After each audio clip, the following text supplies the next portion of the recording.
Alright, so putting this video together for a friend of mine who asked what I do to help with my ankle mobility. So this is going out to be my February newsletter video of the month as well. And this is going to be all about ankle mobility, some different things that we do. Kind of just listed it down here on the board, so I'm going to kind of take you through a different video for each one and kind of show you the ins and outs of what I do if you're not always working with me. So the first one I'll do is a ankle or tailor block. So if my arm was the leg, I'm blocking right at the ankle with a banded distraction. We're going to do it a couple different ways. We're going to do a dorsiflex on a mat or a box. I didn't do it in the video, but sometimes you can wrap up with a floss band, or you can do it on the ground. You can do it without a box. You can do it a little bit more aggressively with your foot on the ground.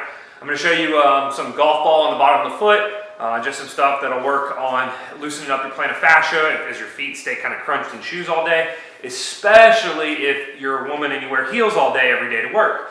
The next one is going to be a calf smash with a partner. I got one of my clients, Nick, to help me out with that one. I got to smash his calves a little bit.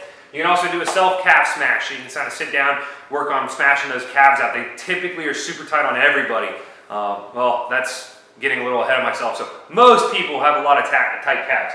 You can also, I'll show you kind of how I wrap my ankle for flossing with some floss bands. I don't always do it the same way. I do it a couple different ways, just a general way to show you that. And the last one's going to be the bar on the knees, what I call the Olympic lifter ankle stretch. So it's something that you see a lot of Olympic lifters do. You kind of sit in the bar on your knees, working on that ankle dorsiflexion as well. So thanks for asking and sending me questions and everything. If you guys have any further questions on this, or maybe you want some more clarification, please let me know. Make sure you look us up, Blatnick Strength and Conditioning on Facebook, as well as at blatnickstrength.com. Sign up for that newsletter. What I'm working with here is doing some banded distraction with the ankle and getting some sort of block on my talus bone, which is the bone that sits right on the front, kind of top part of your ankle.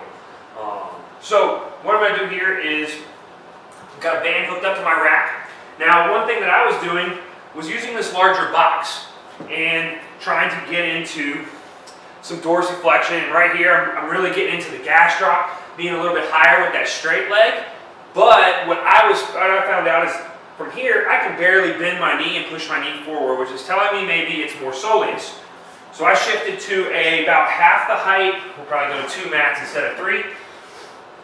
And from here, I can hit that same stretch, but I can really get this knee bent more, and I can kind of work in the different angles here, pushing out, pushing in, working on getting that talus blocked and getting this knee forward, which is really hitting down in the back of the soleus. So I'll hang out here for 30 seconds to a minute, working different angles, and then I'll switch legs.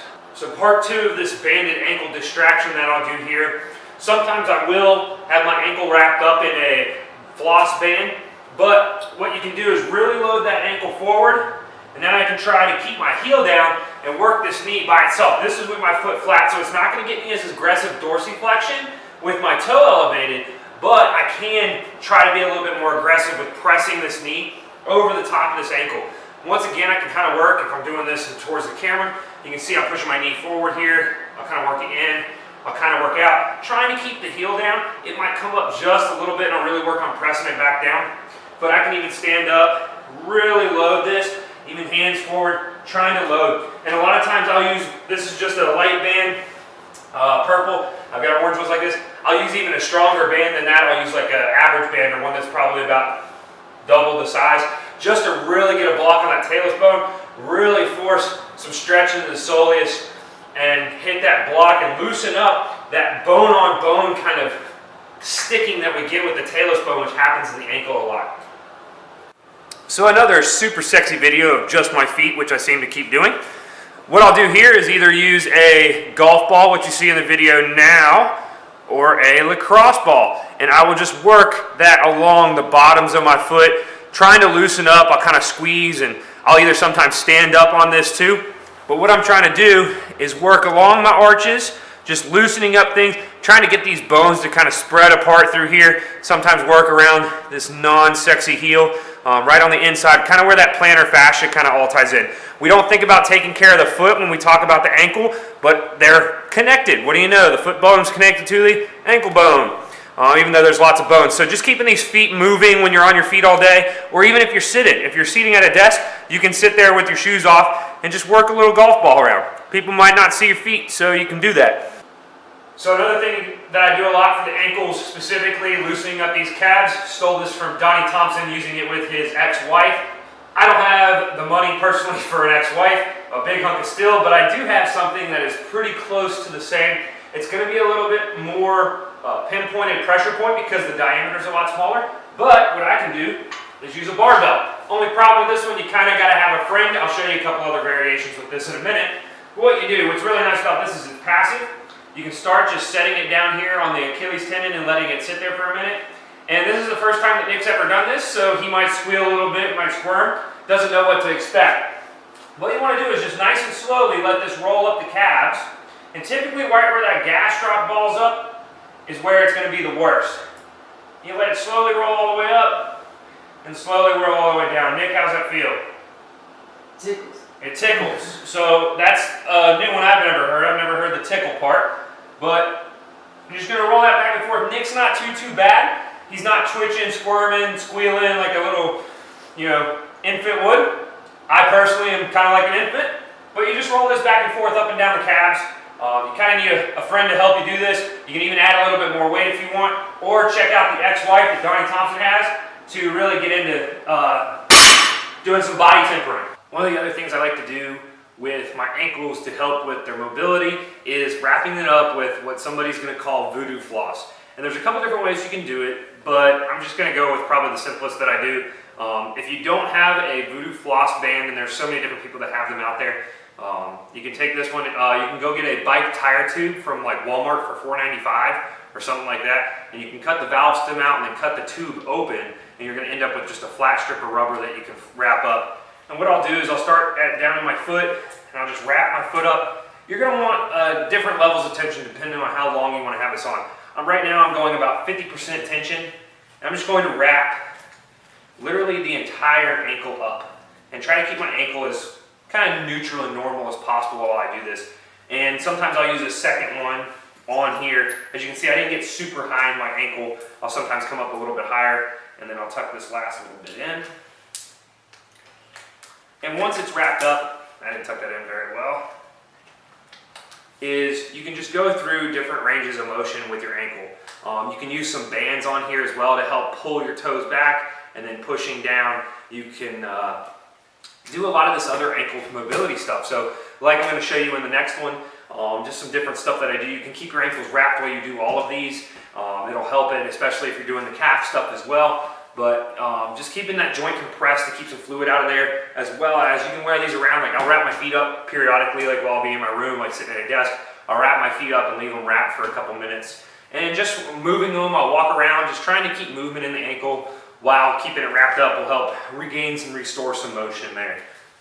So after doing the partner calf smash, you can find a partner to help you out. If you have an ex-wife or you use a barbell, if you don't have a partner around, you can do it yourself. There's a couple different ways you can do it. You can use a lacrosse ball. You can kind of either put that on the ground, which is going to be hard to get a lot of pressure there, but what you can do is take it, put your leg sideways, and now you can kind of work that outer calf as you can press with your leg. You can kind of pull this other leg on top to push down, give you more pressure. Just kind of be creative with the lacrosse ball. Two other ways I like to use. I'll have this is like a $3 4-inch PVC pipe or 3-inch PVC pipe I picked up at the hardware store. You can put that ankle on there, cross the other over top, and now you can rock back and forth. You can kind of do some ankle circles back and forth, rocking and rolling on that PVC, kind of rotating the leg in and out, and then work up on the leg a little bit. You'll find spots that are a little more tender. You don't have to use a PVC pipe. You can use a foam roller if this is a little too aggressive. You can use just about anything to set that ankle on. If you don't have that, and you have a barbell handy, you can use just the barbell, but what you want to do is put it up on, put some plates on it, like a 5 or 10 pound plate to get it up off the ground a little bit. I can get just a little bit here with the bar on the ground, but if I work down towards my soleus, the bottom of my ankle, I can't get as much in the calf. So that's the kind of the self stuff. You can kind of do all of this while voodoo flossed up as well. It depends on where you're at, what you have with you. So the last movement that I kind of do to help with my ankle range of motion and mobility is what's common for a lot of Olympic weightlifters. And that is, a lot of times you'll also start with more weight on the bar. You can definitely load this one heavier and heavier. But you're just going to take the bar, pick it up, feet flat on the ground, and sit with that bar on those knees. It's going to help bring those knees over those toes while you keep your heels down on the ground. And you can kind of play here, rocking side to side. You can play with how far apart your feet are. You also want to maybe try to be as upright as possible. Right now I'm a little tight. If I put some more weight on, I'll be able to kind of sit a little bit more upright as the weight will kind of counterbalance me pushing on my knees. And you'll just kind of push into each knee, and you'll feel it. And I feel right here, right now, I'm feeling a little tightness in the outside of my ankle. So if I were going to actually lift, I would spend a little bit more time doing this stretch. Like I said, you can put more weight on the bar and load it up, and you can kind of do it in between a lot of your warm-ups. And all it does is take it, put it, sit it up on your legs, and you're good to go. So thanks for watching all these videos. I hope you got something out of it. Let me know if you have any more questions.